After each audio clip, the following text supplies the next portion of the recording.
Assalamualaikum dan hai semua. Pada masa kini, ramai yang memilih untuk membeli barangan secara online kerana lebih mudah, cepat dan kadang-kadang menawarkan harga yang lebih murah. Tapi persoalannya, adakah membeli barangan online benar-benar berbaloi daripada membeli di kedai secara fizikal? Jadi, untuk mengupas isu ini, mari kita dengarkan pandangan masyarakat. Tidak juga. Sebenarnya dia dapat membantu sebenarnya. Kadang kalau macam orang dari jauh ke dah datang, betul dia dah beli, contoh dia beli sini kan.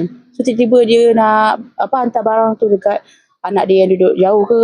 Kat situ pula dia kata anak dia tak boleh keluar. So nak tukar barang tu, nak tukar online susah. So bagus juga tu kalau dia beli online. Kalau rasa dia tak muat, tiba-tiba time tu parents dia datang ke, kata nak tukar lah. Mereka boleh tukar kat dalam curangan. So benda tu membantu lah kata. Tak ada masalah yang kata online banking ni untuk kedai ni macam kurang orang ke tak sebenarnya? Tak efek sangat pun kalau kita buka Grab dengan Foodpanda pun dia orang akan beli online juga.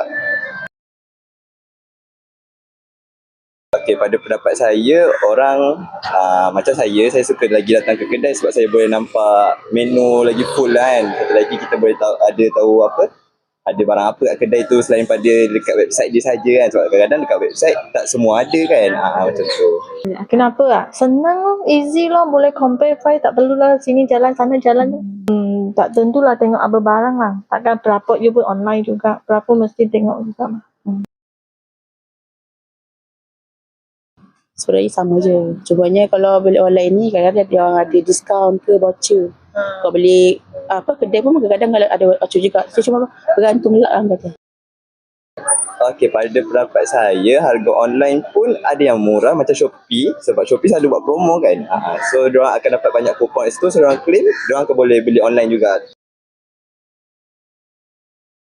Kalau kita beli online ni, kita tak tahu muat ke tak.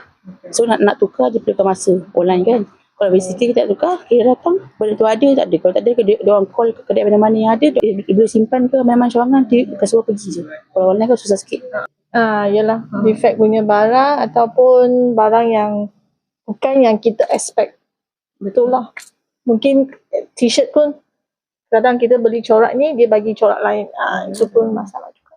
Betul. Berdasarkan temu bual bersama peniaga-peniaga di sini, online shopping bukan sahaja memberi kemudahan kepada pengguna, malah turut membantu meningkatkan jualan kedai fizikal.